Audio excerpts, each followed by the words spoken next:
Stand tall. April 17th. We're back into the art of war. We are in the Army on the March, verse 40. If our troops are no more in number than the enemy, that is amply sufficient. It only means that no direct attack can be made. What we can do is simply to concentrate all of our available strength, keep a close watch on the enemy, and obtain reinforcements. So it's sufficient to not be in the same number as the enemy. It just means no direct attack could be made. So that means, how do we adapt? What do we look towards? Let's go to an alternate translation. Master Sun says, in military matters, it is not necessarily beneficial to have more strength, only to avoid acting aggressively. It is enough to consolidate your power, assess opponents, and get people. That is all. It's not necessarily beneficial to have more strength, but only to avoid acting aggressively. So how often does that come into play in real life, where it doesn't matter who you are, where you are, what you're from, all that matters is not acting aggressively or in haste.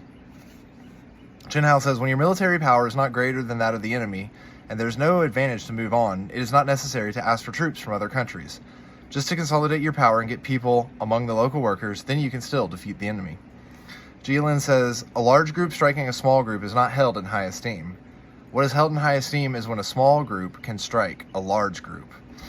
So, just because you're bigger doesn't mean you should attack the small opponent, because that's just not held in high esteem unless absolutely necessary, right? If they provoke first.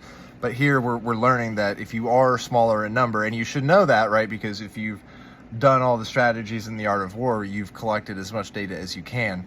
So unless it's life or death, you don't need to attack until you're ready. Okay, over to the Daily Stoic by Ryan Holiday and Stephen Hanselman, April 17th. No harm, no foul.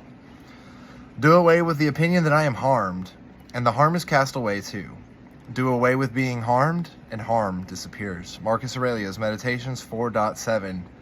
This is so appropriate in today's day and age, when so many people are offended all the time about everything. But if you choose not to be harmed by something that isn't harming you, then you're going to be able to move on much quicker and get on with things and be successful. A word can have multiple meanings. One usage can be harsh and another might be completely innocent. The same word can mean a cruel slur or a pile of sticks. In the same way, something said sarcastically differs drastically from something that was pointed and mean. The interpretation of a remark or a word has an immense amount of power. It's the difference between a laugh and hurt feelings. The difference between a fight breaking out and two people connecting.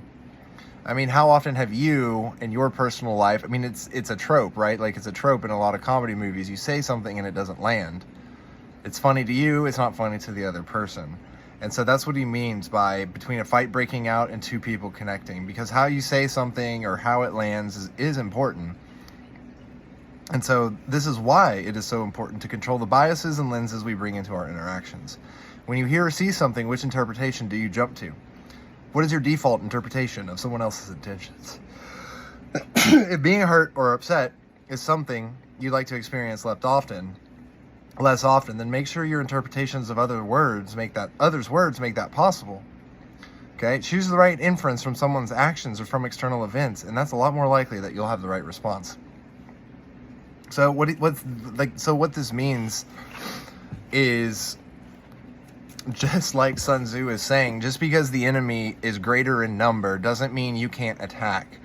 And right, by not being aggressive, right? Just because somebody else who might be smarter than you make a quick quip about something in conversation, or they might be funnier or something, some unseen or some perceived advantage, it's all about how you choose to let that determine whether you choose to be the aggressor back in so many ways.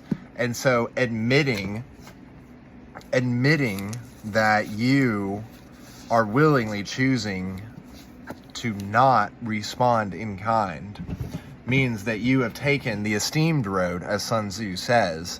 You are the smaller army because you have received whatever inflection from the person, whatever verbal assault You received it and you chose not to advance upon it, right? So therefore, they're trying to impose themselves onto you, impose their will onto you, impose their fight onto you. And you choose to understand that you're the smaller army taking the high road, taking the strategic ground. You're choosing not to be aggressive, and you're choosing not to let their intended harm befall you. No harm, no foul.